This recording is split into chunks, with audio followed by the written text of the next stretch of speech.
यूं तो हिंदू महापुराण रामायण में ऐसी बहुत सी चीज़ें हैं जो हजारों साल बाद आज भी रहस्य बनी हुई हैं। जहां एक और आस्थावान लोग रामायण की हर एक बात पर आंख मूंद कर विश्वास करते हैं, तो वहीं दूसरी ओर रामायण में लिखी गई कई चीज़ों की वास्तविकता जानने के लिए आज भी दुनिया भर के वैज्ञानिक रिसर्च में लगे हुए हैं। और ऐसी ही रहस्यमय चीज़ों में से रामायण का सबसे अहम हिस्सा है राम सेतु, जिससे आज करोड़ों भारतीयों की आस्था जुड़ी हुई है।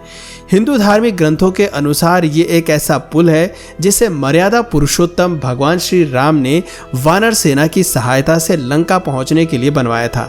महर्षि वाल्मीकि द्वारा लिखी गई रामायण के अनुसार जब श्री राम और उनके छोटे भाई लक्ष्मण सीता जी के हरण के बाद रावण से युद्ध करने के लिए लंका पहुंचे, तो उनके लिए सबसे बड़ी समस्या थी रावण की लंका तक पहुंचना, क्योंकि इसके लिए उन्हें इस विशाल समुद्र को पार करना था और इसके अलावा लंका तक पहुंचने का दूसरा कोई रास्ता भी नहीं था, जिस वजह से भगवान श्री राम ने समुद्र देव के आग्रह पर सेतु के निर्माण की योजना बनाई। लगभग 30 मील यानी कि 48 किलोमीटर लंबा ये पुल भारत के रामेश्वरम में धनुष कोडी के पास से शुरू होकर श्रीलंका के मन्नार को जोड़ता है। यूं तो ये पुल आज समुद्र में डूबा हुआ है और पानी के ऊपर बिल्कुल नाम मात्र दिखाई देता है, लेकिन फिर भी पूरी दुनिया में इसको लेकर अलग अलग तरह की चर्चाएं और विवाद चलते रहते हैं। खासकर जब से 26 सितंबर को राम सेतु का टीजर रिलीज हुआ है, तब से एक बार फिर से राम सेतु का मुद्दा काफी चर्चा में आ गया है। लेकिन कहानियों से हटकर आखिर इसकी सच्चाई क्या है, आज के इस वीडियो में हम इसी के ऊपर बात करने वाले हैं। तो बिना वक्त जाया करे चलिए शुरू करते हैं राम सेतु की सच्चाई से पर्दा उठाने वाले आज के इस वीडियो को। दोस्तों, धर्म ग्रंथों के अनुसार लंका पहुंचने के लिए श्री राम की सेना को समुद्र पर 100 योजन लंबा पुल बनाना पड़ा था, जिसे बनाने में नल और नील नाम के 2 वानरों की अहम भूमिका रही थी, क्योंकि उन्हें ये श्राप मिला हुआ था कि उनके हाथ का छुआ हुआ पत्थर कभी भी पानी में डूबेगा नहीं। और इसीलिए ऐसा कहा जाता है कि सारे वानर उन्हें पत्थर ला कर देते थे और वो दोनों नल और नील पानी में पत्थर फेंकते थे, जिससे वो पत्थर पानी में डूबने की बजाय तैरते रहते थे। और इसी तरह पूरे 5 दिन में 100 योजन का पुल बनकर तैयार हो गया था। अगर इसी चीज को आज के मेजरमेंट में देखें तो राम सेतु की लंबाई 1000 किलोमीटर से भी ज्यादा थी। हालांकि पृथ्वी की प्राकृतिक उथल पुथल, in short tectonic plates movement की वजह से लंका और भारत के बीच की दूरी धीरे धीरे धीमी गति से ही सही पर कम होती चली गई और अब मुश्किल से दोनों में लगभग 247 किलोमीटर की दूरी ही बची है। वैसे तो इस पुल को हमेशा हिंदू धर्म से जोड़कर देखा जाता है, लेकिन इस पुल की खास बात यह है कि हिंदू और अब्राहमिक दोनों धर्म की पौराणिक कथाओं में इस सेतु का जिक्र किया गया है। जहां एक तरफ हिंदू पुराणों का मानना है कि ये पुल भगवान श्री राम और उनकी वानर सेना द्वारा समुद्र पार करने और रावण से लड़ने के लिए बनाया गया था, वहीं अब्राहमिक कथाओं के अनुसार इस पुल का निर्माण दुनिया के सबसे पहले मनुष्य एडम ने श्रीलंका से बाहर जाने के लिए किया था। और यही कारण है कि इस पुल को ग्लोबली एडम्स ब्रिज के नाम से भी जाना जाता है। यूं तो सदियों से राम सेतु के होने न होने पर विवाद जारी है और विदेशों में भी ये मुद्दा काफी चर्चा का विषय बना हुआ है। और इसीलिए भारत के साथ साथ अमेरिका भी राम सेतु पर बीते कई सालों से रिसर्च कर रहा है। और इसी सिलसिले में दिसंबर 2017 में साइंस चैनल के एक अमेरिकी TV show ancient land bridge में अमेरिकी पुरातत्वविदों ने वैज्ञानिक जांच के आधार पर यह कहा था कि भगवान श्री राम के श्रीलंका तक सेतु बनाने की हिंदू पौराणिक कथा सच हो सकती है। ऐसा इसलिए क्योंकि रिसर्च के दौरान यह पाया गया कि भारत और श्रीलंका के बीच लगभग 50 किलोमीटर लंबी ये रेखा जिन चट्टानों से बनी है, वो चट्टानें 7000 साल पुरानी हैं, जबकि जिस बालू पर ये चट्टानें टिकी हुई हैं वो लगभग 4000 साल पुरानी है। समुद्र में डूबी इन चट्टानों की गहराई 3 फुट से लेकर 30 फुट के बीच है। आर्कियोलॉजिस्ट के अनुसार तो 15वीं शताब्दी तक ये पुल पूरी तरह से सही सलामत भी था और लोग इस पर चलकर इस पार से उस पार जाया भी करते थे। लेकिन 1480 में समुद्र में आए भयंकर चक्रवात के कारण ये पुल पानी में डूब गया। वैसे तो तब से इस पुल का अधिकांश हिस्सा पानी के अंदर डूबा हुआ है, लेकिन फिर भी इस पूरे एरिया में जहाज़ों को आने जाने की परमिशन नहीं है।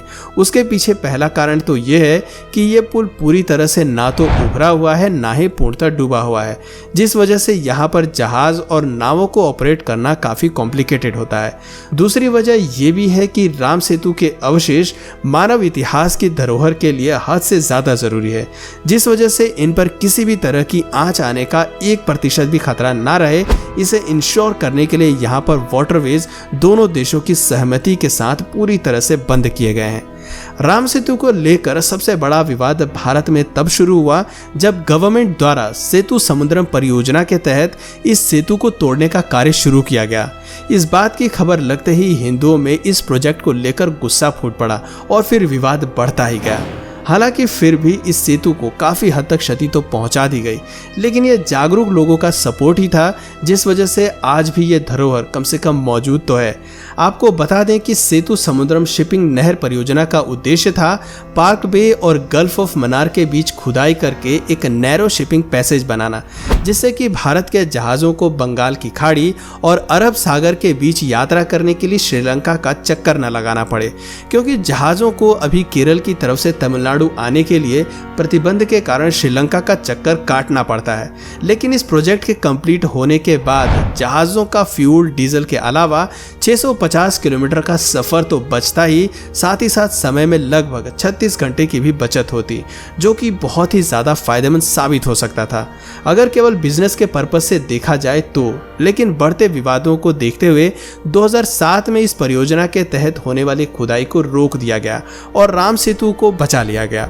सेतु समुद्रम परियोजना का विरोध होने का कारण केवल धार्मिक आस्था ही नहीं थी, बल्कि कारण पर्यावरण संरक्षण भी था, क्योंकि राम सेतु के सराउंडिंग एरिया में 36,000 फ्लोरा और फौना की प्रजातियां पाई जाती हैं, जो मैंग्रोव्स और टर्टल नेस्ट वाले रेप्टाइल्स के किनारों के लिए जानी जाती हैं। इसके अलावा ये सराउंडिंग्स फिश, लॉबस्टर, स्क्वैड्स और क्रैब्स के लिए ब्रीडिंग ग्राउंड का भी काम करती हैं। यहाँ पर जल जीवों की लगभग 600 प्रजातियां हैं, जिनमें से 70 प्रजातियां तो कमर्शियली काफ़ी ज़्यादा जरूरी है, और यही कारण है कि इस इलाके के साथ जरा भी छेड़खानी करना जल जीवन पर बहुत बुरा असर डाल सकता है। हालांकि यहाँ एक अफसोसजनक बात ये भी है कि गवर्नमेंट की सख्ती के बाद भी थर्मल प्लांट जैसी जगहों से आने वाला वेस्ट इस एरिया में डंप किया जाता है, जिससे इस जगह और यहाँ के जीव जंतुओं के लिए खतरा काफ़ी बढ़ता जा रहा है। वैसे भारतवर्ष में राम सेतु का महत्व धार्मिक दृष्टिकोण से ही सबसे ज़्यादा है, फिर भले ही इसके बारे में विद्वानों की राय अलग अलग ही क्यों ना हो। राम सेतु की उम्र को लेकर महाकाव्य रामायण के बारे में भी कई दावे किए जाते रहे हैं, जिसे अपने हिसाब से इंटरप्रेट करके जहां कुछ लोग इसे 3500 साल पुराना बताते हैं, तो वहीं कुछ इसे आज से 7000 साल पुराना बताते हैं। कुछ लोग ऐसे भी हैं जिनके अनुसार ये राम सेतु 17 लाख साल पुराना है। इन सभी बातों के अलावा आम पब्लिक, समाज सेवकों, राजनेताओं और कई संस्थाओं की ओर से राम सेतु को राष्ट्रीय धरोहर घोषित किए जाने की मांग बीते काफी समय से लगातार की जा रही है। सबसे पहले 2007 में मद्रास हाई कोर्ट का दरवाजा खटखटाकर जनता पार्टी के अध्यक्ष सुब्रमण्यम स्वामी ने राम सेतु को राष्ट्रीय धरोहर घोषित किए जाने की मांग की थी। इसके बाद ये मामला सुप्रीम कोर्ट पहुंच गया और तब से लेकर आज तक लोग लगातार अपनी आवाज उठाते रहे हैं। सुब्रमण्यम स्वामी का कहना है कि भारत एक धर्म प्रधान राष्ट्र है और श्री राम और उनके द्वारा किए गए कार्य हमारे लिए अमूल्य हैं।